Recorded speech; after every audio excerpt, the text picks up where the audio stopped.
Alright, so thanks for clicking on this Smashy Smashy Eggman video. I just literally got done watching Thor Love and Thunder. There's the theater. I decided to shoot right away because I'm not sure when that's my hand in the camera lens. I am not used to trying to do this in my car. But yeah, I just got done seeing it. I'm not sure when I'm going to have time to film a review. Otherwise, this is going to be short. I'm going to try really, really hard not to talk broad terms, and not get into, details. So, we're not talking spoiler review, we're just talking, normal, everyday kind of review, just what I thought of the movie. So, it's not as good as Ragnarok. I'm just going to say it. It is not as good as Ragnarok. I don't think it's as funny. I don't think it's as clever. I think it gets a little draggy in spots. Yeah, no, overall, I just don't think it's as good as Ragnarok. I will say Christian Bale as the villain Gore, he does a great job. He is acting his ass off in this movie, and he is doing a great job with it. I really enjoyed him as the villain. And I think he's a good more hands.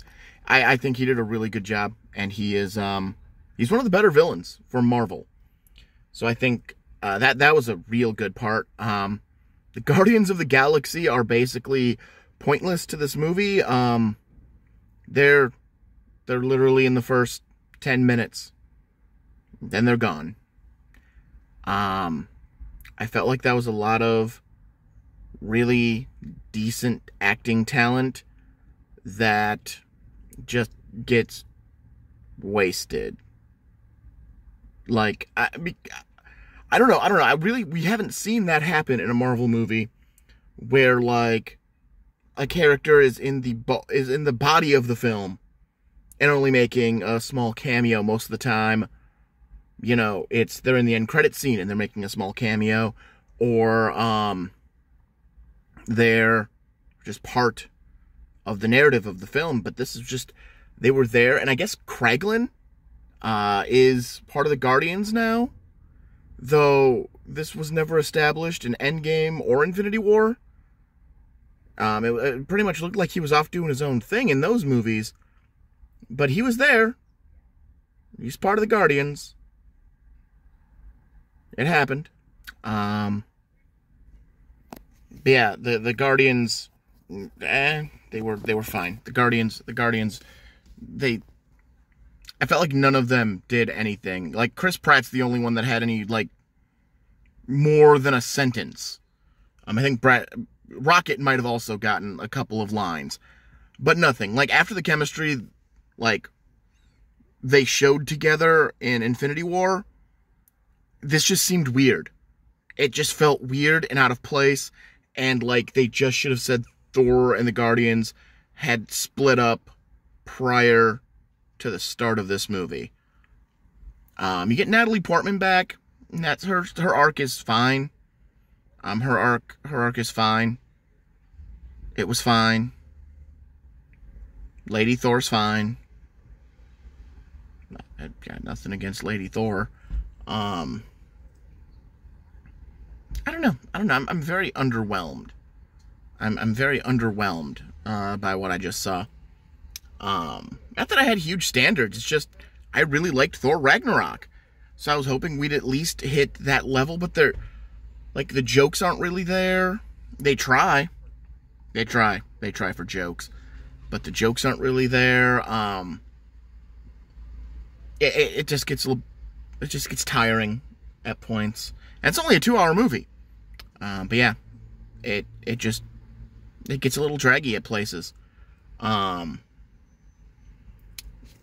If you want to stay for the end credit scenes, I mean, that's an option. I'm gonna say, without giving it away, they introduce a Marvel hero who most people don't realize is a Marvel hero to begin with. And they do it the standard setup where you have a character talking, and then it cuts to the hero who says a line, who says a line, and then, you know, we end the end credit scene. This one is weird because they name drop him earlier in the movie.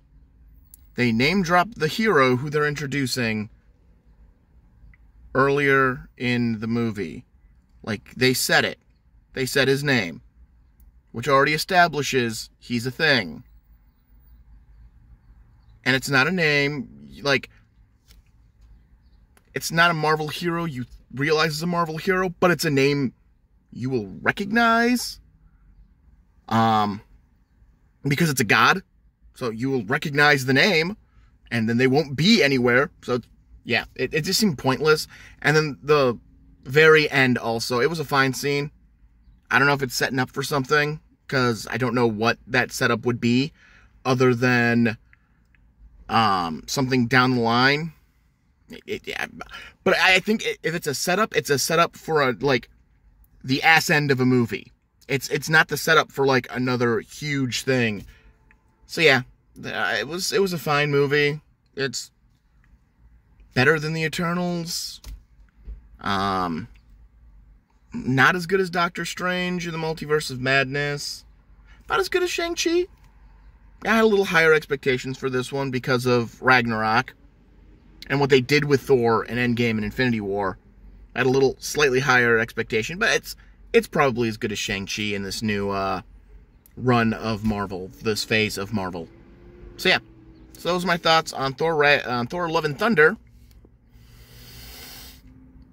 That's right. That's right. That's right. The name becomes a thing. The name becomes a thing. The title becomes a thing. Becomes a thing. People are called Love and Thunder. It's not just a catchy title. Yeah, so those are my thoughts. Yeah, those are my broad strokes thoughts on Thor Love and Thunder. It was average at best.